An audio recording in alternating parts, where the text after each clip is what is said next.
الرجیم بسم اللہ الرحمن الرحیم الحمد للہ رب العالمین بارئ الخلائق اجمعین الصلاۃ والسلام علی اشرف الانبیاء والمرسلین وشفیع المذنبین وحبیب الہ العالمین ابی القاسم محمد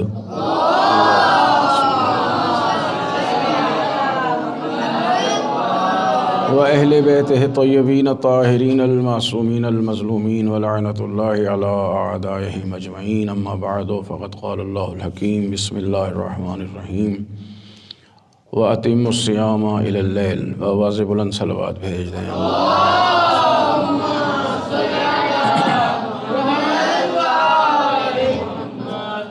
خالق کائنات بحق محمد و آل محمد علیہ السلام ہم سب کے گزشتہ گناہوں کو معاف فرمائے اور ہمیں آئندہ گناہوں سے بچنے کی توفیق عنایت فرمائے۔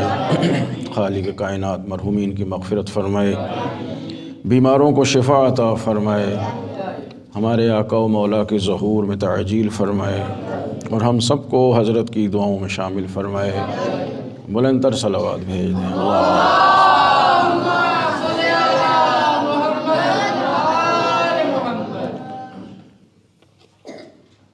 خطبہ شعبانیہ سے دو تین جملے ماہ رمضان کی فضیلت کے بارے میں جو سرکار دو عالم نے ارشاد فرمائے۔ فرماتے ہیں فَإِنَّ الشَّقِي مَنْ حُرِمَ غُفْرَانَ اللَّهِ فِي هَذَا الشَّهْرِ الْعَظِيمِ، بدبخت ہے وہ انسان، شقی ترین ہے وہ انسان کہ جس پر اس عظیم مہینے میں اللہ کی مغفرت کو حرام کر دیا جائے۔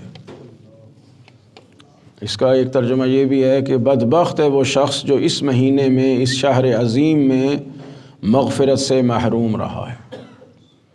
یعنی ایسا بابرکت مہینہ ہے کہ اس میں اللہ تعالیٰ نے مغفرت کے دروازے کھولے ہوئے ہیں۔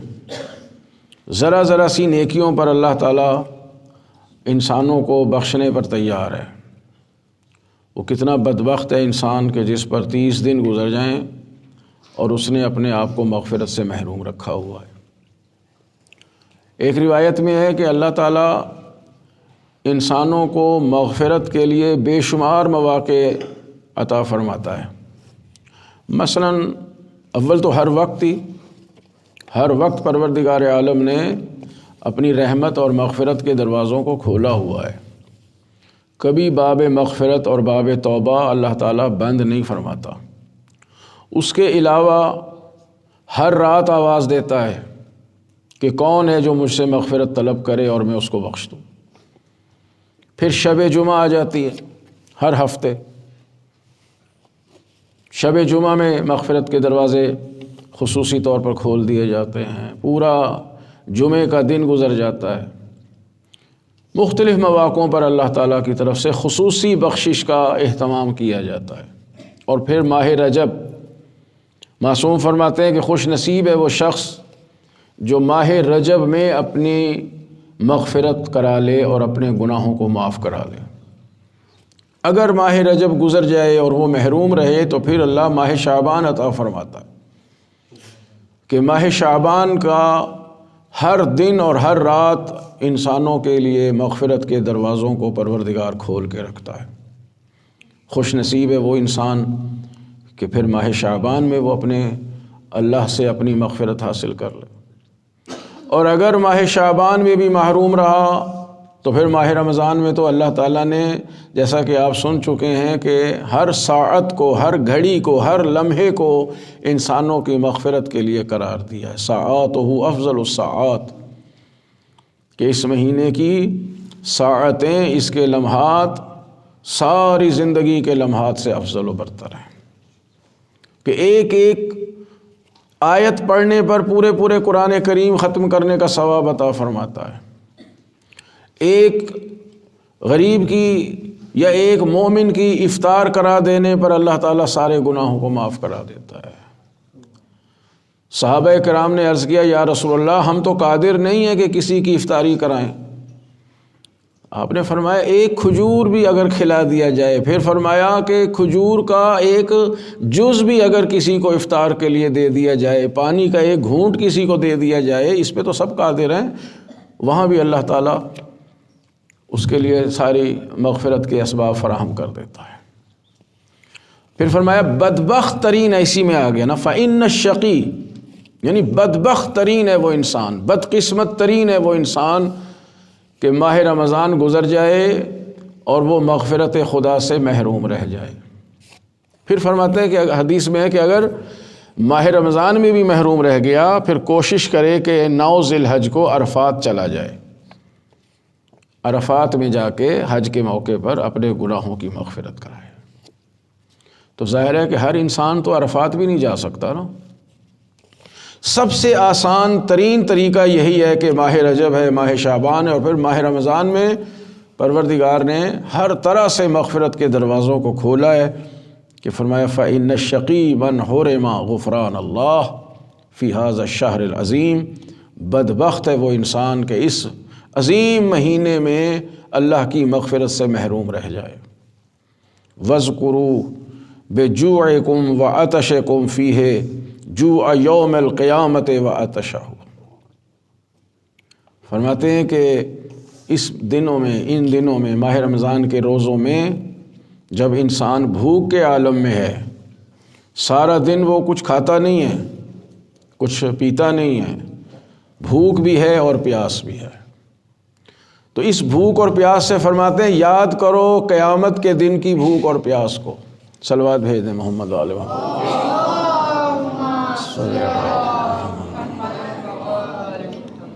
وَاذْكُرُوا بِجُوعِكُمْ وَعَطَشِكُمْ فِيهِ جُوعَ يَوْمَ الْقِيَامَةِ وَعَطَشَهُ، کہ روزے کی بھوک اور پیاس۔ دیکھیں آج کل چھوٹے دن ہیں، تقریباً 14-15 ساڑھے 14 گھنٹے کا روزہ ہے، بہت زیادہ لمبے دن ہوں گے تو 16 گھنٹے کا روزہ ہو جائے گا، تو ظاہر انسان کو بھوک لگتی ہے، پیاس لگتی ہے، لیکن یہ قابل برداشت ہے۔ اس بھوک اور پیاس سے قیامت کے دن کی بھوک اور پیاس کو انسان یاد کرے۔ سرکار دو عالم فرما رہے ہیں کہ سب جانتے ہیں، قرآن کریم نے بتایا ہے کہ قیامت کا دن 50,000 سال کے برابر ہوگا۔ کان مقدارہ 50,000 سنہ، 50,000 سال۔ کوئی شمار کر سکتا ہے اس دن کی طولانی حیثیت کو؟ 50,000 یہ دنیا کے سال نہیں، یہ دنیا کے جو ہمارے سال ہیں یہ اس گھڑی کے حساب سے ہیں کہ 60 منٹ کا 1 گھنٹہ ہے اور 24 گھنٹے کا 1 دن ہے اور 365 دن کا 1 سال بن جاتا ہے، اور ہم دیکھتے دیکھتے پورا سال گزر جاتا ہے اور بڑی تیزی سے گزر جاتا ہے۔ یہ دنیا کا سال ہے، مادی سال ہے، یہ ہمارا ٹائم جو ہے یہ مادے سے مربوط ہے، میٹر سے مربوط ہے۔ مرنے کے بعد کا جو عالم ہے اور خصوصاً جو قیامت کا عالم اور برزخ کا عالم ہے، یہ چونکہ اس میں مادہ نہیں ہے، یہ عالم تجرد ہے، اسے ہم کہہ دیتے ہیں عالم نور۔ یعنی جیسے آپ جانتے ہیں کہ یہ روشنی جو ہے دنیاوی روشنی، یہ بھی مادی روشنی ہے، اس کی سپیڈ جو ہے سپیڈ آف لائٹ وہ 3 لاکھ کلومیٹر فی سیکنڈ کے حساب سے ہے۔ تو اگرچہ وہ عالم نور اس عالم نور سے مختلف ہے۔ جب ہم کہتے ہیں عالم نور، خود نور سے مراد ہمارے ذہن میں یہ روشنی آتی ہے۔ جب کہا جائے کہ سرکار محمد و آل محمد علیہ السلام کے نور کو اللہ تعالیٰ نے سب سے پہلے خلق فرمایا تو ہمارے ذہن میں یہ روشنی آ جاتی ہے، کیونکہ ہم نے اسی روشنی کو دیکھا ہے اور اسی کو ہم نور سمجھتے ہیں۔ یہ نور اس عالم مادے کا نور ہے، یہ روشنی جمادات کا حصہ ہے، جیسے مٹی ہے، جیسے پتھر ہے، ویسے یہ روشنی۔ وہ عالم تجرد کا جو نور ہے وہ اس سے کہیں زیادہ مختلف ہے، اسے ہم سمجھ بھی نہیں سکتے۔ اب اگر اسی روشنی کی رفتار کو دیکھ کے وہاں ٹائم کا اندازہ لگایا جائے کہ 3 لاکھ کلومیٹر پر سیکنڈ کے حساب سے جو روشنی سفر کرتی ہے، اب اندازہ لگائیں کہ وہ 1 سال کی مدت میں کتنا فاصلہ طے کرے گی۔ یہ 3 لاکھ کلومیٹر تو 1 سیکنڈ میں ہے۔ اگر وہی 365 دن والا سال بھی حساب کریں اور روشنی کی رفتار سے اسے ملٹیپلائی کریں تو دنیا کا کوئی کیلکولیٹر اس کا حساب نہیں کر سکتا۔ تو آپ اندازہ لگائیں کہ 50,000 نوری سال یہ اصطلاح سائنسدان بھی استعمال کرتے ہیں کہ جناب فلاں ستارہ زمین سے اتنے ہزار نوری سال کے فاصلے پر ہے۔ وہ سائنسدان بھی خیالاتی باتیں کرتے ہیں، کیلکولیشن ان کے پاس بھی نہیں ہوتی۔ تو قرآن کریم نے ہمیں سمجھانے کے لیے کہا ہے کہ قیامت کے ایک دن کی جو مقدار ہوگی کانا مقدار ہو 50,000 سنہ، 50,000 سال کے برابر۔ کوئی تصور کر سکتا ہے؟ اور اس میں پھر بھوک بھی لگے گی اور پیاس بھی لگے گی۔ سرکار دو عالم فرما رہے ہیں کہ آج کے روزے کی جو آپ کو بھوک لگی، جو پیاس لگی، اس سے ذرا اندازہ کریں اور یاد کریں کہ قیامت میں جو بھوک اور پیاس لگے گی اس کا اندازہ ہم کیسے کر سکتے ہیں، اس کو برداشت کیسے کریں گے۔ لہذا قرآن کریم میں روزے کے لیے لفظ صبر بھی آیا ہے، وَاسْتَعِينُوا بِالصَّبْرِ وَالصَّلَاةِ، وہاں روایات میں صبر سے مراد روزہ لیا گیا کہ البتہ اور بھی تفاسیر ہیں اس کی۔ تو صبر کرے گا انسان، اس دنیا کی بھوک اور پیاس کو برداشت کرے گا خداوند عالم کی خوشنودی کے لیے، تو انشاءاللہ وہ قیامت کی بھوک اور پیاس سے نجات یافتہ ہوگا۔ صلوات بھیج دیں محمد و آل محمد۔ پھر فرماتے ہیں وَتَصَدَّقُوا عَلَىٰ فُقَرَائِكُمْ وَمَسَاكِينِكُمْ، اس مہینے میں صدقہ دو فقراء کے لیے، مساکین کے لیے۔ صدقہ سے مراد نیکی ہے۔ صدقے کو بھی سمجھنا چاہیے کہ عمومی طور پر جب ہم مطلقاً لفظ صدقہ استعمال کرتے ہیں تو صدقے سے مراد ہوتا ہے نیکی کرنا۔ صدقے کو بھی صدقہ اسی لیے کہا جاتا ہے کہ یہ ایک نیکی ہے۔ جب کہا جائے کہ غریب کو صدقہ دے دو، فلاں شخص کو صدقہ دے دو، تو صدقے سے مراد کوئی بلا نہیں ہوتی۔ کسی کو کہہ دیا جائے یہ صدقہ ہے، لوگ ہاتھ بھی نہیں لگاتے بعض دفعہ کہ بھی یہ چیزیں ہیں نا یہ صدقے کے لیے ہے، وہ ڈرتے ہیں، ہاتھ بھی نہیں لگاتے کہ پتہ نہیں اس کے اندر بلا ہے یا کیا ہے۔ صدقہ بلاؤں کو دور کرنے کے لیے ہے، خود صدقہ بلا نہیں ہوتی۔ یہ صرف اللہ تعالیٰ نے پیغمبر اسلام صلی اللہ علیہ وآلہ وسلم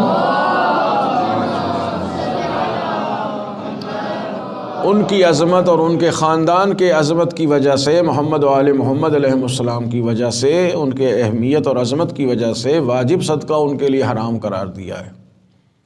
اور مشہور قول جو فقہا کا ہے وہ صدقہ واجب جو سادات کے لیے حرام ہے وہ زکوٰۃ اور فطرانہ ہیں۔ مستحب صدقات کو اہل بیت کے یعنی بنی ہاشم کے افراد کے لیے جائز قرار دیا، چونکہ وہ صدقہ نیکی ہے، وہ واجب صدقہ نہیں ہے جو ان پہ اوپر حرام ہو جائے۔ لیکن جب مطلقاً لفظ صدقہ بولا جائے گا تو مراد ہے نیکی کرنا، یعنی انسانوں کے ساتھ بہترین نیکی کیا ہے کہ ان کی مشکلات میں ان کی مدد کی جائے، وہ چاہے پیسوں کے ذریعے سے ہو، چاہے کھانا کھلانے کے ذریعے سے ہو، چاہے کسی غریب کو لباس دینے کے اعتبار سے ہو، ہر وقت صدقہ اچھا ہے۔ صدقے کا ثواب کم از کم 10 گنا قرار دیا گیا ہے کہ اگر آپ 1 روپیہ کسی محتاج کو، کسی مستحق کو دیں گے تو وہ 10 برابر کر کے 10 گنا اللہ تعالیٰ اس کو اجر عطا فرماتا ہے۔ یہ کم سے کم ثواب ہے۔ اور پھر یضاعف لمن یشاء، جس کے لیے جس کی خلوص نیت زیادہ ہوگی اس کے لیے ثواب اس کا بڑھتا چلا جائے۔ اور پھر اگر وہ صدقہ ماہ مبارک میں دیا جائے تو اس کے ثواب کا اضافہ خداوند عالم کی بارگاہ سے وہ اللہ تعالیٰ ہی اس کا اجر و ثواب جانتا ہے۔ لہٰذا ماہ رمضان میں خاص طور پر تاکید ہے کہ انسان اپنے مال کا حساب کرے۔ اب دیکھیں کہ عام طور پر لوگ اپنے خمس کا، زکوٰۃ وغیرہ کا حساب اسی ماہ مبارک میں کرتے ہیں۔ بینکوں میں بھی جو زکوٰۃ کٹتی ہے وہ پہلی ماہ رمضان کو کٹتی ہے، اس لیے کہ اس میں اس کا اجر اور ثواب زیادہ ہے اور بہت زیادہ ہے۔ فرماتے ہیں وَتَصَدَّقُوا عَلَىٰ فُقَرَائِكُمْ وَمَسَاكِينِكُمْ، اپنے فقراء اور مساکین کو اس مہینے میں صدقات دیں۔ حتیٰ کہ بعض روایات میں ہے کہ مومن اگر مومن کو مسکرا کے دیکھتا ہے نا تو یہ مسکراہٹ بھی صدقہ ہے۔ اور صدقے میں کوئی معیار مقرر نہیں ہے کہ 10,000 دے، 20,000 دے، 50,000 دے، کوئی رقم معین نہیں ہے۔ صدقے میں بکرا بھی معین نہیں ہے ہمارے اکثر افراد جو ہیں وہ اچھی بات ہے، لیکن بہرحال صدقے میں بکرا معین نہیں ہے، نیکی ہے، جس طرح بھی امداد کسی کی کر سکتے ہیں تو کرنی چاہیے، فقراء مساکین، اور البتہ اس میں سب سے پہلے دیکھا جائے جو اپنے مستحق رشتہ دار ہوں، جی سب سے پہلے مستحق جو ہیں وہ اپنے قریبی عزیز قریبی رشتہ دار ہیں، اور پھر جو مومنین میں سے جو سوال نہیں کرتے، ہاتھ نہیں پھیلاتے، ان کو دینے کا حکم ہے۔ اور یہ جو پیشہ ور قسم کے بیگرز ہیں، سڑکوں پر چوراہوں پر کھڑے ہوتے ہیں، ان کی حوصلہ شکنی کرنی چاہیے۔ مومنین اور اقربا اور مستحق افراد جو کسی کے سامنے ان کی عزت نفس اجازت نہیں دیتی، ان کو یہ صدقات وغیرہ جو ہیں دینے چاہیے۔ صلوات بھیج دیں محمد و آل محمد، صلی علی محمد۔ پھر آگے فرماتے ہیں وَوَقِّرُوا كِبَارَكُمْ وَارْحَمُوا صِغَارَكُمْ۔ یہ سب کے لیے دیکھے تعادل اور درس ہو رہا ہے کہ اپنے بڑوں کا احترام کرو۔ وقروا وقار سے ہے کہ ان کے وقار کا خیال رکھا جائے، ان کی عزت اور احترام کا خیال رکھا جائے۔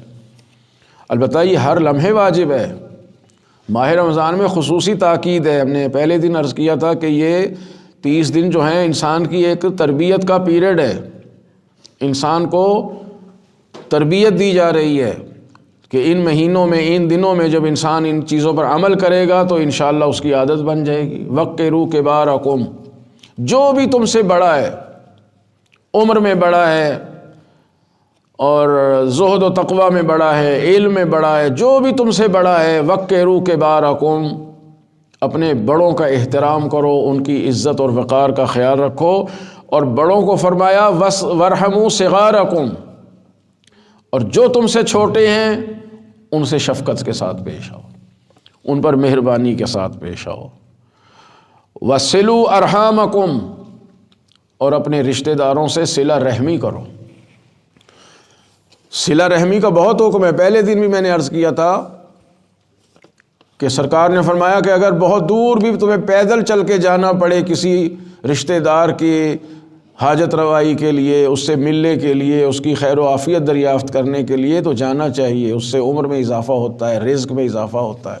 آج کل تو آسان ہے، فون کر کے بندہ خیریت دریافت کر لے، کسی کی ضرورت دریافت کر لے، کسی کی مزاج پرسی کر لے، تو اس کا بھی بہت بڑا اجر ہے۔ وَصِلُوا أَرْحَامَكُمْ، اپنے ارحام کہتے ہیں رشتہ دار، یعنی ذو الرحم، ارحام اس کی جمع ہو جائے گی کہ اپنے رشتہ داروں سے صلہ رحمی کرو، ان سے رابطہ رکھو۔ وَاحْفِظُوا أَلْسِنَتَكُمْ، اور اپنی زبانوں کی حفاظت کرو، زبان کو کنٹرول میں رکھو۔ اور ظاہر ہے کہ یہ سب وہ چیزیں ہیں جو ہر روز انسان پر واجب ہے۔ یہ نہیں کہ صرف ماہ رمضان میں ہم نے اپنی زبان کو کنٹرول کر لیا، نہ جھوٹ بولیں، نہ غیبت کریں، نہ لغویات جو ہے ہماری زبان سے ادا ہوں، اور پھر عید والے دن جو ہے ساری لغویات سے ہم اس دن کو بھر دیں۔ ہر لمحہ مومن جو ہے وہ ہر لمحہ ان چیزوں کا خیال رکھتا ہے کہ وَاحْفِظُوا أَلْسِنَتَكُمْ۔ اور حدیث بھی ہے کہ جب تم کسی محفل میں بیٹھے ہو نا، اب محفل سے مراد یہ نہیں ہے کہ جیسے ماشاءاللہ یہاں کثیر تعداد میں بیٹھے ہیں، 2 آدمی بھی اکٹھے ہو کے بیٹھے، وہ محفل ہے، تو جب کسی محفل میں اپنی زبان کو کنٹرول میں رکھے۔ یہ زبان جو ہے یہ سب سے بڑا درندہ ہے ہمارے جسم کے اندر، یہ ایسا درندہ ہے جو کسی پہ رحم نہیں کرتا۔ ایک حدیث میں ہے کہ جب انسان سو کے اٹھتا ہے نا، جیسے ہی آنکھ کھلتی ہے تو سر سے لے کے پاؤں تک جتنے اعضائے بدن ہیں، ابھی ہمیں سمجھانے کے لیے جتنے بھی ہمارے جسم کے اعضاء ہیں وہ سب آ کے زبان کے سامنے دست بستہ کھڑے ہو جاتے ہیں۔ جیسے انسان کسی کے سامنے ہاتھ جوڑ کے کھڑا ہو جائے، اسی طرح سر سے لے کے پاؤں تک سارے اعضائے بدن، السلام علیکم، زبان کے سامنے آ کے ہاتھ جوڑ کے کھڑے ہو جاتے ہیں کہ خدا کے لیے آج تو اپنے آپ کو کنٹرول میں رکھ، اگر تو کنٹرول میں رہے گا تو ہم سارے اعضائے بدن کنٹرول میں ہو جائیں گے۔ ایک صلوات اور بھیج دیں۔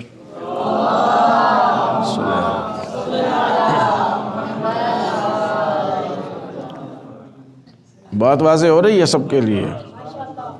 وَاحْفِظُوا أَلْسِنَتَكُمْ، اپنی زبانوں کو حفاظت کرو، اس کی اپنی زبانوں کو کنٹرول میں رکھو۔ و اگلے یہ دو جملے بہت قابل غور ہیں، وَغَضُّوا عَمَّا لَا يَحِلُّ النَّظَرُ إِلَيْهِ أَبْصَارُكُمْ، اور اپنی نگاہوں کو بند رکھو ہر اس چیز سے جس کو دیکھنے کی اللہ تعالیٰ نے اجازت نہیں دی۔ جن چیزوں کو دیکھنے کو اللہ نے حلال قرار نہیں دیا ان سے اپنی نگاہوں کو بند رکھو، اپنی آنکھیں ان سے غضو بند کر لو، اس لیے کہ ہر چیز انسان نہیں دیکھ سکتا۔ ہماری نگاہوں کو ہمارے اللہ نے، ہمارے ائمہ نے آزاد نہیں قرار دیا ہے کہ جو چیز سامنے آئی بندہ دیکھ لے۔ نگاہیں قُل لِّلْمُؤْمِنِينَ غُضُّوا مِنْ أَبْصَارِكُمْ، حدیث آیت ہے قرآن کریم میں، حبیب مومنین سے کہو کہ اپنی آنکھوں کو بند رکھو۔ بند رکھو سے یہ مراد نہیں ہے کہ بندہ سڑک پہ جا رہا اور آنکھیں بند کر کے جائے، مراد یہ ہے کہ جو منظر حرام ہے اس کو نہیں دیکھنا۔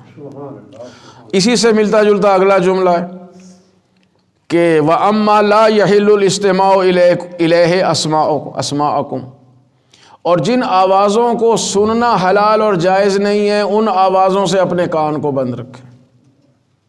دیکھیے امیر المومنین علی علیہ الصلوۃ والسلام کے لیے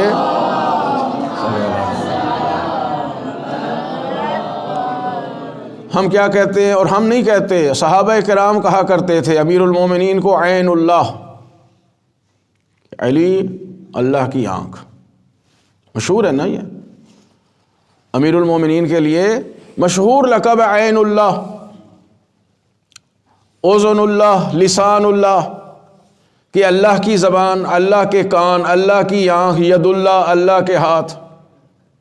اور پھر دیکھیں یہ واقعہ آپ نے سنا ہوا ہوگا، دوسری خلافت کا زمانہ تھا، حج کا طواف ہو رہا تھا، تو خلیفہ صاحب جو تھے وہ طواف کر کے آ کے بیٹھے ہوئے تھے، تو اتنے میں ایک جوان جو ہے وہ بیچارہ روتا ہوا آ رہا ہے اور اس کا چہرہ جو ہے وہ سرخ ہے جیسے کسی نے تھپڑ مارا ہے اور اس کے منہ سے خون جاری ہے۔ وہ حضرت کے پاس آیا اور انہوں نے شکل دیکھی کہ بھئی کسی نے مارا ہے۔ انہوں نے کہا من ضربک، تجھے کس نے مارا؟ وہ بھی اللہ کے حرم میں جہاں پتا تک توڑنے کی اجازت نہیں ہے۔ اس نے کہا ضربنی علی ابن ابی طالب، مجھے علی ابن ابی طالب نے مارا ہے۔ تو خلیفہ صاحب نے کہا بیٹھ جاؤ، ابھی علی آئیں گے، ہم سے پوچھیں گے بھئی تمہیں کیوں مارا ہے اس نے۔ اتنے میں مولا بھی طواف سے فارغ ہو کے وہاں تشریف لے آئے۔ تو خلیفہ نے پوچھا کہ یا علی آپ نے اس کو مارا ہے؟ فرمایا ہاں میں نے مارا ہے۔ یہ ابن ابی الحدید معتزلی نے بھی شرح نہج البلاغہ میں اس واقعے کو لکھا ہے۔ تو انہوں نے عرض کیا کہ یا ابا الحسن اس کا جرم تو بتائیں کہ کیا جرم تھا اس کا کہ یہی حرم میں طواف کی حالت میں آپ نے اس کو مارا ہے؟ ظاہر ہے وہاں آپ جانتے ہیں کہ طواف میں، حرم میں، اللہ کے پورے حرم میں پتا بھی توڑنے کی اجازت نہیں ہے، مچھر بھی مارنے کی اجازت نہیں، اور آپ نے ایک انسان کو تھپڑ مارا ہے، کیا جرم تھا اس کا؟ تو امیر المومنین نے فرمایا کہ یہ وہ منظر دیکھ رہا تھا جو اس کے لیے حلال نہیں تھا، یہ نامحرم عورتوں کو دیکھ رہا تھا، یہ اتنا بڑا جرم ہے کہ اس کو یہی سزا دینا واجب تھی۔ تو اس جوان نے یہ کہا کہ یا علی، اس نے انکار نہیں کیا، اس نے کہا یا علی یہ اتنے مجمع میں آپ مجھے ہی دیکھ رہے تھے کہ میں کیا کر رہا ہوں؟ تو مولا سے پہلے خلیفہ نے جواب دیا کہ رآک عین اللہ وضربک ید اللہ، تو کیا سمجھتا ہے؟ تجھے اللہ کی آنکھ نے دیکھا تھا، اللہ کے ہاتھ نے مارا ہے۔ یعنی یہ ہم ہی نہیں کہہ رہے، یہ امیر المومنین کو بڑے بڑے خلفاء کہہ گئے ہیں کہ یہ عین اللہ ہیں، یہ وجہ اللہ ہیں، یہ ان کا ہاتھ ید اللہ ہے، ان کے کان اذن اللہ ہیں، ان کی زبان لسان اللہ ہے۔ یہ اللہ کی اس طرح کی آنکھ نہیں ہوتی جیسے ہماری آنکھ ہے، جو ہم عقیدہ توحید پڑھ رہے ہیں اس میں یہی چیزیں کہ اللہ کا جسم نہیں ہے۔ وجہ یہ ہے کہ امیر المومنین فقط وہی چیزیں دیکھتے ہیں جن کو خدا چاہتا ہے کہ علی دیکھے، اس لیے وہ عین اللہ ہیں۔ خدا جو آوازیں چاہتا ہے کہ علی سنے، علی علیہ السلام بس وہی آواز سنتے ہیں، اس کے علاوہ کوئی آواز سنتے ہی نہیں۔ اس کی بہترین دلیل وہی غار حرا میں جب پہلی وحی نازل ہوئی ہے تو آپ نے جبرائیل کی آواز تو سنی ہے، رسول اللہ نے کہا یا علی انت تسمع ما اسمع و ترى ما ارى، علی تو وہی سنتا ہے جو میں سنتا ہوں، وہی دیکھتا ہے جو میں دیکھتا ہوں. لیکن جو ابلیس کی چیخ تھی اسے مولا نے نہیں سنا، اس کو مولا نے توجہ نہیں فرمائی ہے. تو خاص طور پر اس مہینے میں، اور پھر ساری زندگی انسان اس منظر کو نہ دیکھے جس کو دیکھنے کو اللہ تعالیٰ نے حلال نہیں کیا، اور وہ آواز نہ سنے جس کو سننے کو اللہ تعالیٰ نے حلال نہیں کیا. یہ نہ ہو کہ بعض لوگ ہوتے ہیں جی روزہ پورا ہو جائے جی کٹ جائے کسی طرح روزہ، ڈرامے بھی دیکھ رہے ہیں. ماشاءاللہ ٹی وی ہر گھر میں ہوتا ہے، اب تو ٹی وی کی ضرورت ہی نہیں ہے، اب تو ہر ایک کی جیب میں پوری دنیا کے چینل موجود ہیں، گانے بھی سن رہے ہیں، فلمیں بھی دیکھ رہے ہیں. انشاءاللہ مومنین میں تو ایسا نہیں ہوتا، لیکن دنیا میں لوگ دیکھتے تو ہیں. روزے کی حالت میں فلم دیکھ رہے ہیں، گانے سن رہے ہیں، ہر طرح کی لغویات سن رہے ہیں. بعض لوگ اٹھ کے باہر چلے جاتے ہیں، گھر سے باہر جا رہے ہیں محلے میں، بازار میں، کہ ذرا روزہ ہمارا کٹ جائے اور روزہ گزر جائے. تو ظاہر ہے وہاں جا کے پھر یہی ہوگا، لغویات ہوں گی، غیبت ہوگی. تو ان سب چیزوں سے انسان اپنے کان اور زبان کو خاص طور پر بند رکھے. اور فرماتے ہیں وَتَحَنَّنُوا عَلَىٰ أَيْتَامِ النَّاسِ يُتَحَنَّنُوا عَلَىٰ أَيْتَامِكُمْ، تم لوگوں کے یتیم بچوں پر رحم کرو، دوسروں کے یتیم بچوں پر شفقت کرو، تاکہ تمہارے یتیموں پر بھی رحم کیا جائے. کہ جب ہم دوسروں کے یتیم بچوں پر رحم کریں گے تو کل کو ہمارے یتیموں پر بھی رحم کیا جائے گا. اور یہ بہترین مہینہ ہے یتیموں پر رحم کرنے کا. کچھ نہیں کر سکتے تو کم از کم کسی یتیم بچے کے سر پہ اگر شفقت کا ہاتھ پھیر دیا جائے تو سرکار دو عالم فرماتے ہیں جتنے بال اس بچے کے تمہارے ہاتھ کے نیچے سے گزر جائیں گے اتنے تمہارے گناہ معاف ہو جائیں گے اور تمہارے درجات کو اللہ تعالیٰ بلند فرماتا ہے. البتہ یتیموں میں بھی یہ یاد رکھے، یتیم جو ہے وہ نابالغ بچے کو کہا جاتا ہے. اب میرے جیسا 60 سال کا بندہ آ کے کہہ دے میں یتیم ہوں تو اس کو شریعت میں یتیم شمار نہیں کیا جاتا. یتیم جو ہیں وہ نابالغ بچوں کو کہا جاتا ہے. صلوات بھیج دیں محمد وعلى محمد.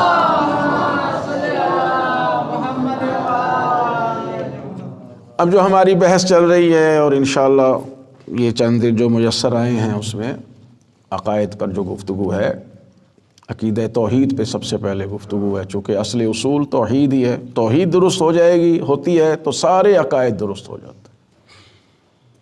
توحید میں 4 اہم ترین عنوان علماء نے قرار دیے. البتہ اور بھی قسمیں ہیں لیکن وہ ساری قسمیں انہی 4 قسموں میں منحصر ہو جاتی ہیں. توحید ذات، توحید صفات، توحید افعال، توحید عبادت. سب سے پہلے خداوند عالم کی ذات کے اعتبار سے وہ وحدہ لا شریک ہے. میں نے عرض کیا تھا کہ ہم بھی واحد ہیں، خدا بھی واحد ہے، لیکن وہ واحد ہے لا شریک ہونے کے اعتبار سے کہ وحدہ لا شریک. وحدہ میں نے بتایا تھا 5 مرتبہ قرآن میں آیا ہے، واحد 22 مرتبہ آیا ہے اور احد 1 ہی مرتبہ آیا ہے. وہ واحد ہے اس اعتبار سے کہ اس کا کوئی شریک نہیں ہے، اور ہم واحد ہیں اس اعتبار سے کہ ہمارے بدن کے اجزاء ہیں، ہم احد نہیں ہیں اور ہمارا شریک بھی ہے. یعنی بھائی بھائی کے ساتھ شریک ہے، مثلاً وراثت میں بہنیں بھائیوں کے ساتھ شریک ہوتی ہیں، زوجہ زندگی میں شریک ہے، شوہر جو ہے وہ بیوی کے ساتھ شریک حیات ہے. تو ہم شراکت کے ساتھ واحد ہیں اور اللہ لا شراکت کے ساتھ واحد ہے. ذات کے اعتبار سے، صفات کے اعتبار سے بھی وہ لا شریک ہے، کوئی اس کی صفات میں شریک نہیں ہے اور ساری صفات اس کی عین ذات ہے. ہماری صفات الگ ہیں، ہماری ذات الگ ہے، پھر انشاءاللہ اس پر بعد میں گفتگو ہوگی. افعال کے اعتبار سے بھی خدا وحدہ لا شریک ہے، کوئی اس کے افعال میں شریک نہیں ہو سکتا. اور عبادت میں بھی وہ وحدہ لا شریک ہے، کوئی اس کی عبادت میں بھی اس کے ساتھ شریک نہیں. توحید ذات کی طرف یہ سورہ اخلاص دلالت کرتا ہے. سورہ اخلاص، سورہ توحید، قل هو اللہ احد، رات اس پر گفتگو شروع کی تھی. وہ اللہ تعالیٰ کی توحید ذات کی طرف سورہ اشارہ فرماتا ہے اور رہنمائی فرماتا ہے کہ قل هو اللہ احد، یعنی اس کی ذات احد ہے، اس کی ذات میں کوئی جز نہیں ہے۔ ہماری ذات میں اگرچہ ہماری بھی ہر ایک کی ذات سے وہ مراد نہ لے لیں کہ جی اس کی ذات کیا ہے، وہ کہتے ہیں جی یہ سید ہیں، یہ مغل ہیں، یہ فلاں، یہ ذات علم ہے، یہ ذات مراد نہیں ہوتی۔ ذات یعنی ایک وجود، کسی کا ہونا، ہمارا ہونا، یہ ہماری ذات ہے۔ اب چونکہ ہمارا جسم ہے تو ہر ایک کا جسم یہ اسی کی ذات ہے، یہ سمجھنے کے لیے اس سے آسان اور لفظ نہیں ہو سکتا۔ تو ہماری ذات میں اجزاء ہیں، ذات کے اعتبار سے ٹھیک ہے ہم پوری دنیا میں ایک ہیں، ہر بندہ ایک ہے، لیکن اسی ایک ذات کے اندر اللہ نے کتنے اجزاء رکھے ہوئے ہیں، سر سے لے کے پاؤں تک جتنے بھی اعضائے بدن ہیں یہ ہمارے جسم کے جز ہیں، اجزاء ہیں۔ تو ہم واحد ہیں مگر احد نہیں ہو سکتے۔ احد پروردگار عالم ہی ہے کہ اس کا جسم ہی نہیں ہے، اعضائے بدن ہی نہیں ہے۔ ہمارے ہاتھ ہیں اس لیے کہ ہمیں ہاتھوں کی ضرورت ہے، اگر ہمارے ہاتھ نہ ہوں تو ہم کام کیسے کریں گے؟ ہمارے پاؤں ہیں، یہ پاؤں ہماری ضرورت ہے، پاؤں نہیں ہوں گے تو ہم چل کے کہاں جائیں گے؟ آنکھیں ہماری ضرورت ہیں اس لیے کہ آنکھیں نہیں ہوں گی تو ہم دیکھیں گے کیسے؟ کان، ناک، ہر عضو بدن یہ ہماری ضرورت ہے۔ چونکہ ہمارا جسم ہے، جسم کی ضرورت ہوگی، لہٰذا ان ضروریات کو پورا کرنے کے لیے اللہ تعالیٰ نے ہمارے مختلف اعضاء لگائے ہیں۔ جب اللہ کا جسم ہی نہیں ہے، اس کی ضرورت ہی نہیں ہے، چونکہ وہ صمد ہے۔ آگے آ رہا ہے نا، اللہ الصمد، یعنی قل ہو اللہ احد جو بتایا، تو یہ کوئی نہ سمجھے کہ بھئی وہ ہے تو احد مگر وہ ضرورت رکھتا ہے کوئی، فوراً فرمایا اللہ الصمد۔ اور اس کی تفسیر حضرت امام حسین علیہ السلام سے منقول ہے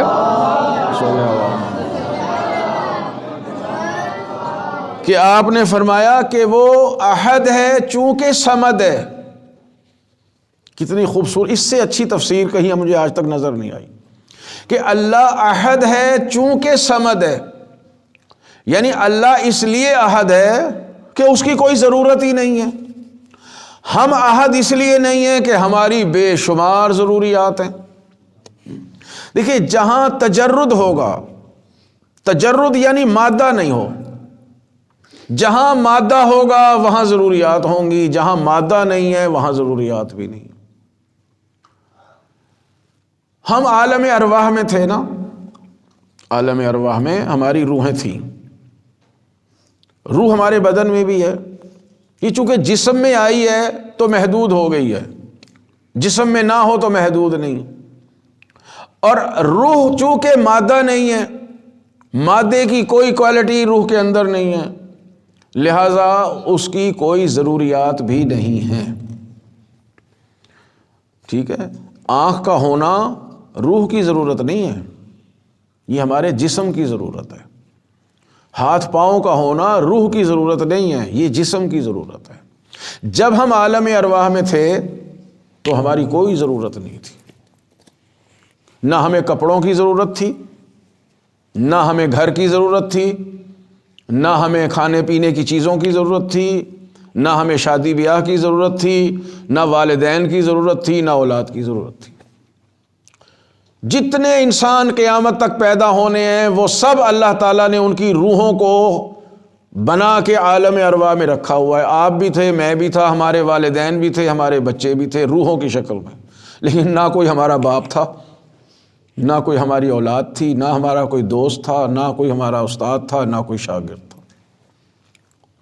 عالم ارواح میں نہ کوئی بازار ہے کہ وہاں سے آپ ضرورت کی چیزیں خریدیں، نہ وہاں کوئی گھر بنے ہوئے ہیں، نہ وہاں کسی پانی کی ضرورت ہے، نہ کھانے کی ضرورت ہے، نہ کسی چیز کی ضرورت ہے۔ چونکہ مجرد چیز جو ہوتی ہے، یعنی جو چیز مادہ نہیں ہے، اس کو کسی چیز کی ضرورت نہیں ہوتی۔ یہ جب روحیں جسم کے اندر آ جاتی ہے نا، تبھی رشتے بنتے ہیں۔ میرے جسم میں جو روح آئی، یہ یعنی میں اپنے باپ کا بیٹا بن گیا، میرے بیٹے کے جسم میں روح آئی تو وہ میری اولاد ہو گیا، بھائیوں کے جسم میں روح آئی تو وہ ہمارے بھائی ہو گئے، بہنوں کے جسم میں روح آ گئی تو وہ بہنیں بن گئیں، ہیں جی، دوستوں کے جسم میں روح آ گئی تو وہ دوست بن گئے، سب دنیا میں آ کے بنے ہیں اس جسم کی وجہ سے۔ اگر جسم نہ ہو تو کوئی ضرورت نہیں ہے ہماری، جیسے عالم ارواح میں کسی شے کی ضرورت نہیں تھی، چونکہ خالی روح تھی، جسم نہیں تھا، اور روح کے لیے کسی چیز کی ضرورت نہیں ہوتی۔ یہ اللہ تعالیٰ ہمیں سمجھاتا ہے کہ جب تمہاری روح جو مخلوق ہے اس کی کوئی ضرورت نہیں ہے تو میں تو روحوں کا خالق ہوں، میری کیا ضرورت ہو سکتی ہے؟ اس لیے پروردگار عالم چونکہ جسم ہی نہیں رکھتا ہے، اس کی کوئی ضرورت نہیں ہے، اس لیے ہم کہتے ہیں وہ صمد ہے، ہر چیز سے بے نیاز۔ جو کچھ اس نے اس کائنات میں بنایا ہے یا بنائے گا وہ سب انسانوں کی ضروریات کو پورا کرنے کے لیے ہے۔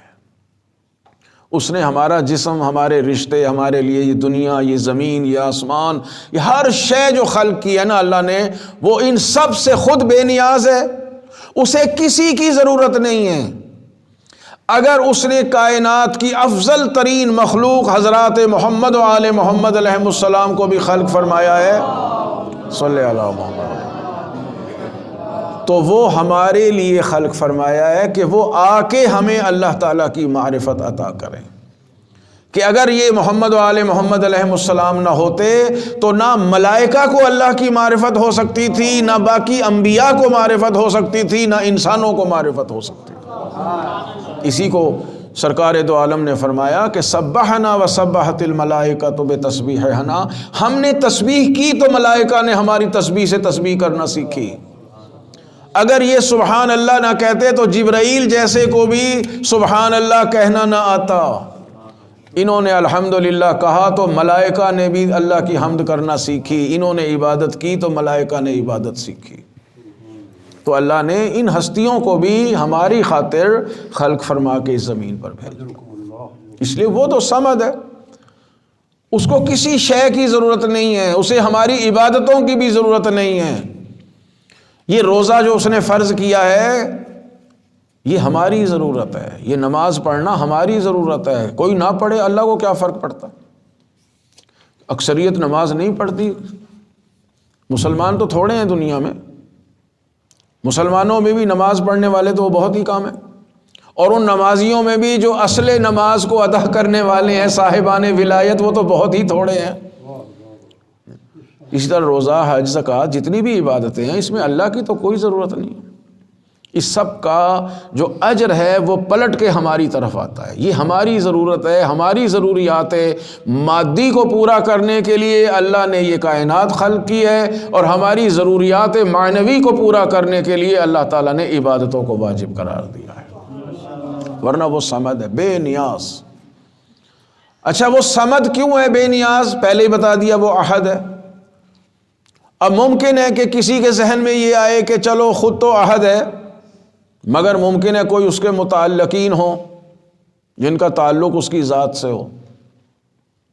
جی یہ سورہ کے شان نزول میں بھی ہے کہ مشرکین مکہ اور خصوصاً جو بت پرست تھے، انہوں نے اپنے اپنے بتوں کے نا خاندان بنائے ہوئے تھے، شجرے بنائے ہوئے تھے۔ یہ بت صاحب جو ہیں یہ فلاں کی اولاد ہیں، اور یہ جو بتنی ہے یہ فلاں کی اولاد ہیں۔ صلوات بھیجتے محمد و آل محمد۔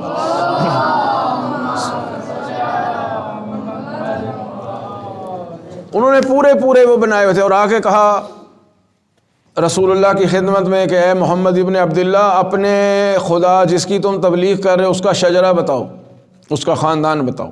تو یہ سورہ نازل ہوا کہ وہ صمد ہے، وہ بے نیاز ہے۔ کیوں؟ لم یلد، جی اس نے کسی کو جنا نہیں۔ دیکھیں خالق ہونا اور ہے، والد ہونا اور ہے۔ جی ہاں، لم یلد، اس نے کسی کو اگر کرے نا پیدا نہیں کیا، مراد یہ کہ جس طرح ماں باپ اولاد کو پیدا کرتے ہیں ایسے اس نے کسی کو پیدا نہیں کیا۔ خالق ہے مگر والد نہیں ہے، وہ کسی کا باپ نہیں ہے۔ کوئی یہ نہ سمجھے کہ جی کوئی جو ہو سکتا ہے، جیسے ان کا عقیدہ بھی تھا مشرکین کا کہ یہ جو فرشتے ہیں نا ملائکہ، یہ اللہ کی بیٹیاں ہیں۔ اللہ نے کہا عجیب ہے بھائی، میں تمہیں بیٹے دے دوں؟ اور اپنے لیے بیٹیاں رکھوں؟ اگر اولاد بنانی ہے تو میں اپنے لیے بیٹے رکھوں گا۔ اور حضور نے بھی کہا کہ اگر اللہ رحمان کی کوئی اولاد ہوتا تو سب سے پہلا تو میں تھا۔ سمجھ رہے ہیں کہ نہیں؟ کہ اگر اللہ کے ہاں کوئی اولاد ہونا ہوتی وَأَنَا أَوَّلُ الْعَابِدِينَ، سب سے پہلا عبادت کرنے والا تو میں ہوں۔ یعنی اگر اللہ نے کسی کو بیٹا بنانا ہوتا تو محمد مصطفیٰ فرما رہے ہیں سب سے پہلے مجھے اپنا بیٹا بناتا۔ عیسیٰ کی نوبت تو بعد میں آنی تھی، جیسے عیسائیوں کا عقیدہ تھا۔ اللہ کی اولاد نہیں، کیونکہ اس کا جسم ہی نہیں اور وہ صمد ہے، اسے اولاد کی ضرورت نہیں ہے۔ وَلَمْ يُولَدْ، اور اسے بھی کسی نے پیدا نہیں کیا، یعنی نہ اس کی اولاد ہے نہ اس کے والدین ہیں۔ چونکہ میں نے عرض کیا ہے یہ سارے رشتے جو ہوتے ہیں یہ انسان کے جسم کے ذریعے سے ہوتے ہیں۔ اگر جسم ہوگا تو رشتے بنیں گے، جسم نہیں ہے تو کچھ بھی نہیں ہوگا۔ دیکھیں بیٹا ہمارے جسم سے پیدا ہوتا ہے، ہم اپنے ماں باپ کے جسم سے پیدا ہوئے، ان کے جسم تھے تو آگے اولاد پیدا ہوئی۔ سارا سلسلہ پھر اللہ تعالیٰ نے ماں باپ کے ذریعے سے چلایا ہے۔ جناب آدم کو بنایا، جناب حوا کو بنایا، اور اس کے بعد اس نے یہ سلسلہ چلایا کہ روز قیامت تک جتنے بھی بچے دنیا میں پیدا ہوں گے وہ ماں باپ کے ذریعے سے ہوں گے۔ عیسیٰ علیہ السلام کو بغیر باپ کے پیدا کیا ہے، اور یہ اللہ نے اپنی قدرت دکھائی ہے کہ میں بغیر ماں باپ کے بھی پیدا کر سکتا ہوں، جیسے جناب آدم کو پیدا کیا۔ میں بغیر باپ کے بھی پیدا کر سکتا ہوں، جیسے جناب عیسیٰ کو پیدا کیا۔ لیکن یہ اصول نہیں ہے خدا کا، اصول یہی ہے کہ وہ سب کو اِنَّا خَلَقْنَاكُم مِّن ذَكَرٍ وَأُنثىٰ، اور وہاں خطاب انسانیت سے ہے، یا ایھا الناس اِنَّا خَلَقْنَاكُم مِّن ذَكَرٍ وَأُنثىٰ، کہ ہم نے تمہیں ایک مرد اور ایک عورت سے پیدا کیا، اور یہی سلسلہ جائے گا قیامت تک۔ تو خداوند عالم خود نہ ماں باپ رکھتا ہے نہ اس کی اولاد ہے، اس لیے کہ وہ خالق ہے۔ اگر خالق جسم رکھے تو پھر سوال ہوگا کہ اس کا جسم کس نے بنایا ہے؟ دیکھیں نا، ایک سلسلہ چلائیں آپ، بھائی میں کیسے پیدا ہوا؟ ماں باپ کی وجہ سے۔ اچھا انہیں کس نے بنایا؟ ان کے ماں باپ نے۔ اچھا انہیں کس نے بنایا؟ ان کے ماں باپ نے، ان کے ماں باپ نے۔ چلے جائیں الی ما لا ینتہی، اس کی کوئی انتہا ہی نہیں ہوگی۔ اسے فلسفے میں، منطق میں کہتے ہیں تسلسل، کہ ایک سلسلہ ہے چل رہا ہے، ان کو اس نے بنایا، ان کو اس کے ماں باپ نے، ان کو اس کے ماں باپ نے، ان کو ان کے ماں باپ نے، اور یہ سلسلہ آخر کہیں تو رکنا چاہیے۔ اگر نہ رکے تو تسلسل ہے، جو فلسفے میں اور منطق میں اس کو باطل قرار دیا ہے۔ کیوں؟ اس لیے کہ سلسلہ کہیں رکنا چاہیے۔ یہ سلسلہ جا کے کہاں رکے گا؟ جہاں رک جائے گا وہی خالق ہوگا۔ یعنی ایک وجود، یہ عقل انسانی کہہ رہی ہے، قرآن کی آیات بعد میں ہے، احادیث بعد میں ہے، سب سے پہلے ہے انسان کی عقل۔ اور ہمارے مذہب میں جو ادلہ اربع میں 4 دلیلوں میں ایک دلیل رکھا گیا ہے عقل کو، بھائیوں کے اور کہاں؟ وہاں ہے قیاس۔ قیاس ہوتا ہے بغیر دلیل کے بات کرنا یا دلیل اپنی طرف سے بنا لینا۔ ہمارے پاس چونکہ ہر چیز کی دلیل موجود ہے، لہٰذا ہمارے ائمہ نے ہماری مذہب اور ہماری فقہ کو رکھا ہے عقل کی بنیاد پر۔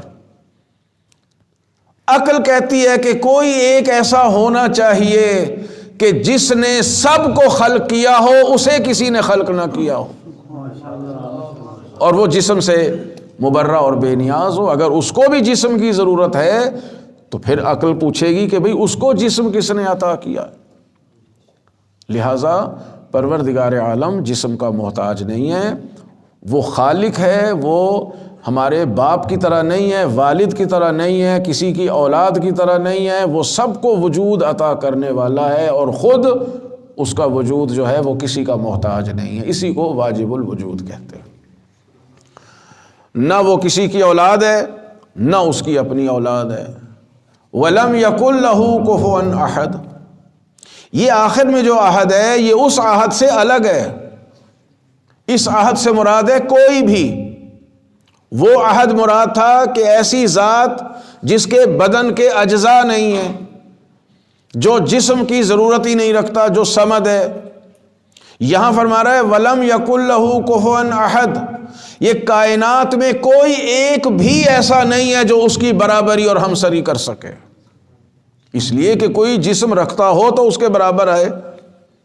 بھئی ہم ایک دوسرے کے برابر بیٹھ جاتے ہیں، ٹھیک ہے، البتہ یہاں کف سے مراد زوجہ بھی ہو سکتی ہے کہ اس کی کوئی زوجہ ہی نہیں ہے، جیسے باپ نہیں ہے، جیسے اولاد نہیں ہے، ویسے زوجہ بھی نہیں، کوئی زوجہ بن ہی نہیں سکتی، چونکہ جسم چاہیے، اس کا تو جسم نہیں ہے۔ اور کف سے مراد اگر برابر لیا جائے تو آپ ایک دوسرے کے برابر بیٹھے ہوئے ہیں، چونکہ دو الگ الگ جسم ہیں۔ اس کا جب جسم ہی نہیں ہے تو کون اس کے برابر آ سکتا ہے؟ کون خداوند عالم کے ساتھ شریک ہو سکتا ہے؟ اگر خدا کا کوئی شریک بنانا ہو تو ایسی ذات لائیں جو احد ہو، جو صمد ہو، جو لم یلد ہو، جو لم یولد ہو، جو لم یکن لہ کفوا احد ہو، اور پھر مخلوق نہ ہو۔ جی یہ ممکن ہی نہیں ہے۔ خداوند عالم کے علاوہ جتنے بھی وجود اس کائنات میں پائے جائیں گے وہ سب مخلوق ہوں گے، خالق وہی ہے۔ ایک شخص آیا نا دربار خلافت میں، ہاں جی، دربار خلافتوں کو تو سمجھتے ہیں نا آپ سب۔ تو آیا ایک شخص اور اس نے کہا کہ میں مسلمانوں کے نبی سے ملنا چاہتا ہوں۔ انہوں نے کہا وہ تو دنیا سے چلے گئے، کہ چلو جو جانشین ہے اس سے ملوا دو۔ ماشاءاللہ جانشینی کا شوق تو ہاں جی بڑے بڑوں میں تھا، ان سے ملوایا۔ تو آنے والے نے پوچھا کہ جی آپ ہیں؟ کہا ہاں جی میں سوال کچھ کرنا چاہتا ہوں، تو جواب دیں گے؟ کہا ہاں دیں گے جواب۔ کہ آپ کے مذہب میں کتاب ہے جس کا نام ہے قرآن، کا ہے کہ اس میں ایک آیت ہے کہ ان اللہ علی کل شیء قدیر، کہ اللہ ہر چیز پہ قادر ہے۔ آپ کا ایمان ہے کہ اللہ، آپ کا خدا جو ہے، اللہ جو ہے ہر چیز پہ قادر ہے؟ کہاں ہمارا ایمان ہے۔ کہا بس میرا سوال اتنا سا ہے کہ جب اللہ ہر چیز پر قادر ہے تو یہ بتائیں اللہ کوئی اور اللہ بنانے پہ بھی قادر ہے؟ سوال سمجھ میں آ رہا ہے؟ دیکھیں نا، ہم طالب علمی اصطلاح میں کہتے ہیں کہ آیت مطلق ہے کہ ان اللہ علی کل شیء قدیر، اور دیکھیں جہاں بھی قرآن میں لفظ کل آیا ہے نا، وہ کل اپنے حقیقی معنی میں استعمال ہوا ہے، یعنی 100%۔ ان اللہ علی کل شیء قدیر، آیت کہتی ہے کہ اللہ ہر چیز پہ قادر ہے۔ اور دیکھیں ہر شے کو چیز کہہ سکتے ہیں۔ کسی نے امام جعفر صادق علیہ الصلوۃ والسلام سے پوچھا کہ اللہ کو شے کہہ سکتے ہیں؟ جی اللہ تعالیٰ کی ذات کو شے کہہ سکتے ہیں؟ فرمایا ہاں کہہ سکتے ہیں، لیکن وہ آیت کے مطابق کہیں گے لیسا کمثلہ شیء، وہ شے ہے مگر اس جیسی کوئی شے نہیں ہے، جو کہ وہ صمد ہے، بے نیاز ہے، ہاں جی احد ہے۔ کوئی اس جیسا ہو تو اس جیسی شے، وہ شے ہے مگر اشیاء عالم جیسا نہیں ہے، کوئی شے اس جیسی نہیں۔ تو اب آیت کیا ہے؟ ان اللہ علی کل شیء قدیر، کہ یقیناً، اور کتنی تاکیدیں اس میں، پھر آپ خود سوچتے رہیں کہ یقیناً اللہ تعالیٰ ہر شے پہ قادر ہے۔ اب اس کا سوال کیا ہے کہ جب آپ مانتے ہیں کہ قرآن خدا کی کتاب ہے، آپ مانتے ہیں یہ آیت موجود ہے، تو میرا سوال یہ ہے کہ آیا خدا جب ہر چیز پر قادر ہے، آیت مطلق ہے، اس میں قید نہیں ہے کہ کس چیز تک پہ خالق ہے، اور یہ جناب ریڈ لائن ہے، اس سے آگے خالق نہیں ہے، قادر نہیں ہے۔ جب ہر شے پہ قادر ہے تو یہ بتائیں وہ دوسرا اللہ بنانے پہ قادر ہے؟ اب جو ہے نا، ہاں دعویٰ کرنا آسان ہوتے ہیں مگر اس کو نبھانا بہت مشکل ہوتا ہے۔ اب نہ ہاں کہہ سکتے ہیں نہ کہہ سکتے ہیں۔ اگر کہیں کہ نہیں تو پھر کہے گا آیت تو جامع نہیں ہے۔ بھئی آیت کہہ رہی ہر چیز پہ قادر ہے، تو کہتی آیت کہ بھئی ان اللہ علی کل شیء قدیر الا ہر چیز پہ قادر ہے مگر دوسرا اللہ بنانے پہ قادر نہیں ہے. تو الا شلہ تو ہے کوئی نہیں. وہ ہر شے پہ قادر ہے. اب یہ نہیں کہہ سکتے کہ وہ ہر شے پہ قادر نہیں ہے، یعنی اللہ نہیں بنا سکتا تو کہے گا کہ یہ آیت اپنا مفہوم ادا نہیں کر رہی. اور اگر کہیں کہ ہاں بنا سکتا ہے تو پھر توحید متزلزل ہوتی ہے کہ وہ ایک تو نہ رہا، وحدہ لا شریک تو نہ رہا، پھر اور اللہ بھی آ گئے معاذ اللہ اور وہ شریک ہو گئے. تو جواب نہیں تھا. تو جب جواب نہ ہو نا کسی کے پاس تو پھر مار پیٹ پہ اتر آتے ہیں.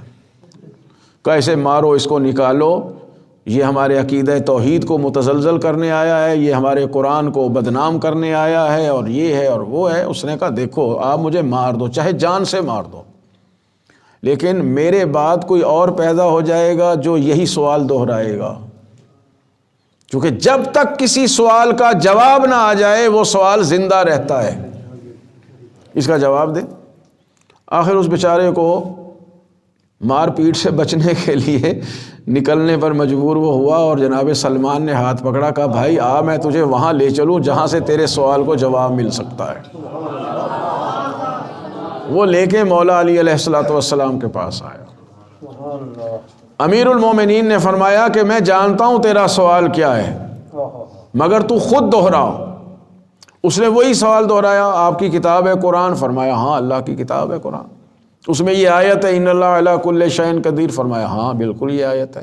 کہا اللہ اور اللہ بنانے پہ قادر ہے اگر ہر چیز پہ قادر ہے. امیر علیہ السلام نے مسکرائے اور فرمایا یہ کیا بچوں جیسا سوال لے کے آیا ہے؟ تو ایک نہیں جتنے کہے اللہ اللہ بنانے پہ قادر ہے، مگر جتنے بھی بنیں گے سب مخلوق ہوں گے، خالق وحدہ لا شریک رہے گا.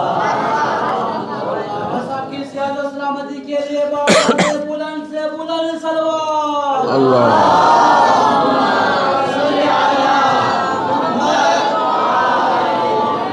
نہیں، جتنے بھی بنے، جس کو بھی وہ بنائے گا وہ اس سے کم درجے پہ رہیں گے چونکہ مخلوق ہے. خالق کا وجود وہی وحدہ لا شریک رہے گا. اور پھر فرمایا امیر المومنین نے فرمایا کہ سنو، اللہ ہر چیز پہ قادر ہے لیکن اللہ وہ کام نہیں کرتا جس کی ضرورت نہ ہو، اور اللہ وہ کام نہیں کرتا جو انسان کی عقل میں نہ آنے والے ہوں.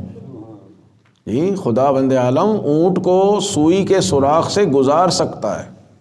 یہ جناب موسیٰ کی قوم ایسے سوال کیا کرتی تھی. جی اللہ تعالیٰ قادر ہے کہ اونٹ کو سوئی کے سوراخ سے گزار دے، نہ اونٹ چھوٹا ہو نہ سوئی کا سوراخ بڑا ہو، مگر ان میں ظرفیت نہیں ہے. خدا کی قدرت میں ہے مگر اونٹ میں اور سوئی میں یہ ظرفیت نہیں ہے کہ وہ سوراخ سے گزر جائے، چونکہ اونٹ کا جسم کہاں، سوئی کا سوراخ کہاں. فرمایا ان میں ظرفیت نہیں ہے کہ وہ اس خدا بند عالم کی اس قدرت کو برداشت کر سکیں.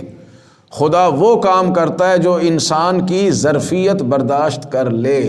جو چیز ہماری ظرفیت میں نہ آئے، ہماری عقل میں نہ آئے، اللہ تعالیٰ ایسے کام نہیں کرتا. بس جو بھی بنے گا وہ مخلوق ہوگا.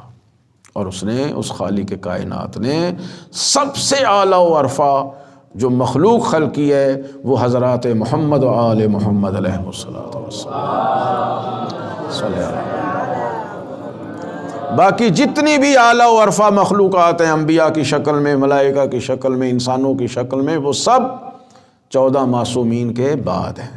سب سے افضل یہ ہیں، سب سے پہلی مخلوق، نور اول انہی کا ہے، مخلوق اول یہی ہیں، تخلیق اول یہی ہیں، اور یہی مقصود کائنات ہیں. انہی کی وجہ سے اللہ نے کائنات خلق کی ہے کہ یہ میری معرفت کرائیں گے تو کوئی معرفت حاصل کرنے والا بھی تو ہو. لہٰذا اس نے ہادیان برحق کو اور معرفان وجود الہی کو، اللہ کی معرفت کرانے والوں کو پہلے خلق کیا ہے اور معرفت حاصل کرنے والوں کو بعد میں خلق کیا ہے. مگر یہ امت مسلمہ کی خاص طور پر بدقسمتی ہے کہ انہوں نے اس گھرانے کی عظمت کو پہچانا نہیں. جو ان کو پہچاننے کا حق تھا نا، دیکھیے جب تک انہیں نہیں پہچانیں گے خدا کی معرفت حاصل نہیں ہو سکتی. دعاؤں میں آپ پڑھتے رہتے ان کی معرفت ہوگی تو خداوند عالم کی ذات کو پہچانیں گے، ورنہ آل محمد علیہ السلام کو اگر چھوڑ دیا تو پھر گمراہی ہی گمراہی ہے۔ اسی کو حضور نے کہا تھا، دو برابر کی گراں قدر چیزیں چھوڑ کے جا رہا ہوں، قرآن اور اہل بیت۔ اور قرآن بھی اس وقت تک سمجھ میں نہیں آ سکتا اور نہیں آیا آج تک جو اہل بیت کو چھوڑ دے گا۔ جنہوں نے اہل بیت کو چھوڑ دیا وہ دیکھ لیں، وہ خالی قرآن کے الفاظ پڑھتے ہیں اور خدا کو کبھی کرسی پہ بٹھا دیتے ہیں، کبھی اس آسمان پہ اتار لاتے ہیں، کبھی خانہ کعبہ کی چھت پہ لا کے بٹھا دیتے ہیں۔ یہ سب نتیجہ کیا ہے کہ صرف قرآن کو لیا ہے، اہل بیت کو، اور اہل بیت پر جو ظلم بھی کر سکتے تھے اس امت نے ظلم کیا۔ آج 3 ماہ رمضان گزری ہے نا، باقی مسلمان بھائی اس 3 تاریخ کو جناب سیدہ کی یوم رحلت کہتے ہیں کہ 3 رمضان کو جناب فاطمہ سلام اللہ علیہا کی شہادت، یہ ان کے نزدیک تاریخ ہے۔ ہمارے ہاں 3 جمادی ثانی بھی ہے اور 13 جمادی الاولیٰ بھی ہے۔ تو بہرحال ان کے مصائب کو جب بھی یاد کیا جائے عبادت ہے، ان کے مصائب پر جب بھی آنسو بہائے جائیں وہ آنسو جہنم سے بچانے کا بہترین ذریعہ ہے، اور دلوں کو صاف کرتا ہے غم اہل بیت میں رونا، جن کی آنکھوں سے آل محمد کی محبت میں آنسو نکلتے ہیں، جو آل محمد کے غم میں روتے ہیں نا، یہ گریہ، یہ رونا ہمارے دلوں کو صاف اور پاک کرتا ہے۔ میں جناب سیدہ کے مصائب میں نا صرف ایک جملہ کہا کرتا ہوں، اور لمبے چوڑے مصائب کی ضرورت نہیں ہوتی۔ بی بی پر کتنے ظلم ہوئے، کتنے ظلم ہوئے۔ اور دیکھیں کون ایسا شخص تھا جو مدینے میں جناب سیدہ کو نہیں جانتا تھا؟ ہزاروں حدیثیں رسول اللہ سے سنی، بی بی کا احترام دیکھا لوگوں نے کہ دروازہ فاطمہ پہ آ کے سرکار دو عالم رک جاتے تھے اور اہل بیت پہ سلام پڑھتے تھے، اور پھر جب آتی تھی تو سرکار دو عالم کھڑے ہو جاتے اور حدیثیں سنی۔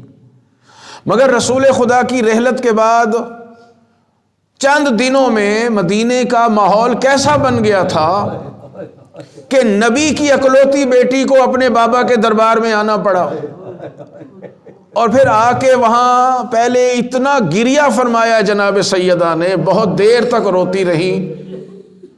اور ظاہر ہے کہ جو لوگ گئے ہیں وہ جانتے ہیں کہ جناب سیدہ کا دروازہ، گھر کا دروازہ آج بھی مسجد نبوی میں کھلتا ہے، وہ دروازہ آج بھی موجود ہے، اور رسول اللہ کی قبر مبارک سے جناب سیدہ کے دروازے تک چند قدموں کا فاصلہ ہے، بہت زیادہ فاصلہ نہیں، چند قدم۔ بی بی آئی ہیں اور گریہ فرمایا ہے، اور اس کے بعد خدا جانتا ہے کبھی تنہائی میں بیٹھ کے سوچئے جناب سیدہ کا ایک ہی جملہ ہمیں خون کے آنسو رلا سکتا ہے کہ جس بی بی کو سارا مدینہ جانتا تھا، وہ بی بی آ کے مسلمانوں کے سامنے کہہ رہی ہیں، ایھا الناس انی فاطمۃ بنت رسول اللہ، لوگوں میں تمہارے رسول خدا محمد مصطفیٰ کی بیٹی ہوں۔ پھر جو کچھ ہوا ہے آپ جانتے ہیں، بی بی پر جو ظلم و ستم ہوا ہے آپ جانتے ہیں، بی بی کے گھر کے ساتھ جو سلوک ہوا ہے وہ جانتے ہیں، بی بی کے وجود نازنین کے ساتھ جو ظلم ہوا ہے وہ جانتے ہیں، بی بی کے حق کے ساتھ جو ظلم ہوا ہے وہ آپ جانتے ہیں۔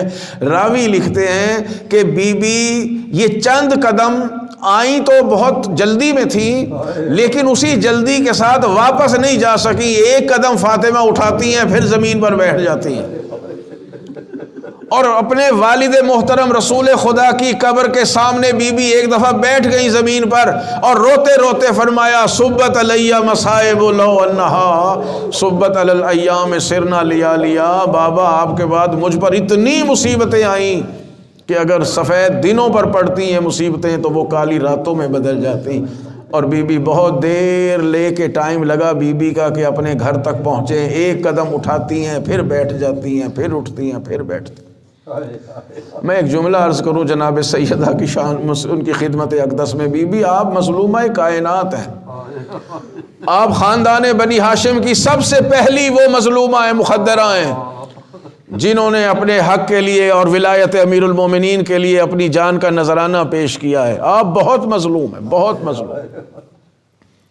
بی بی آپ چند قدم گئی ہیں اپنے گھر سے، چند قدم، مسجد آپ کے رسول اللہ بابا محترم کی ہے، امت آپ کے بابا کی امت ہے، سب صحابی رسول اللہ کے صحابی بیٹھے تھے، آپ پوری چادر میں گئی ہیں، پورا حجاب تھا۔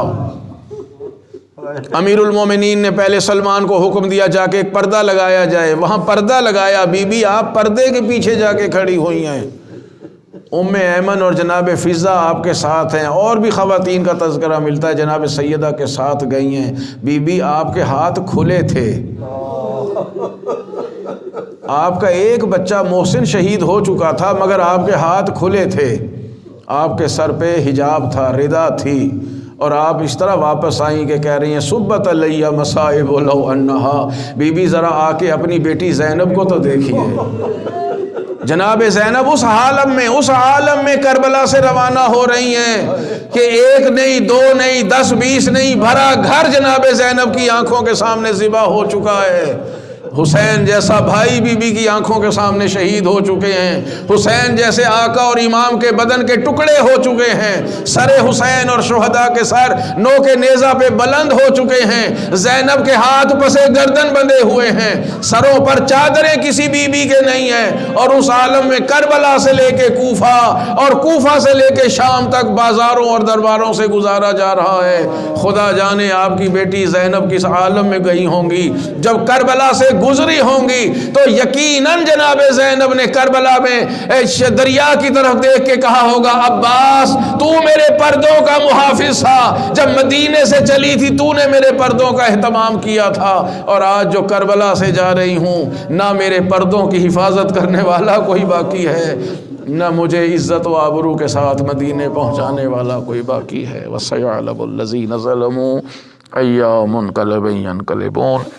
پروردگار ہمارے اس توسل کو قبول فرما، اس ذکر کو ہماری آخرت کا ذخیرہ قرار دے، ہمیں دنیا میں آل محمد کی زیارت و معرفت عطا فرما، اور آخرت میں ان کی شفاعت سے بہرہ مند فرما۔ اس کا اجر و ثواب تمام حاضرین اور میرے مرحومین کے نام اعمال میں درج فرما، بیماروں کو صحت عطا فرما، حاجت مندوں کی حاجتوں کو پورا فرما، ہمارے آقا و مولا کے ظہور میں تعجیل فرما، ان کے وسیلے سے جو کچھ اعمال صالح ہم اس مہینے میں کر رہے ہیں پروردگار اس کو قبول فرما، اور پروردگار ہمارے آقا کو اذن ظہور عطا فرما، ہم سب کو مولا کی دعاؤں میں شامل فرما۔ ربنا تقبل منا انک انت السمیع العلیم، آمین یا رب العالمین، بحق محمد وآلہ المعصومین، رحم اللہ من یقرأ الفاتحہ۔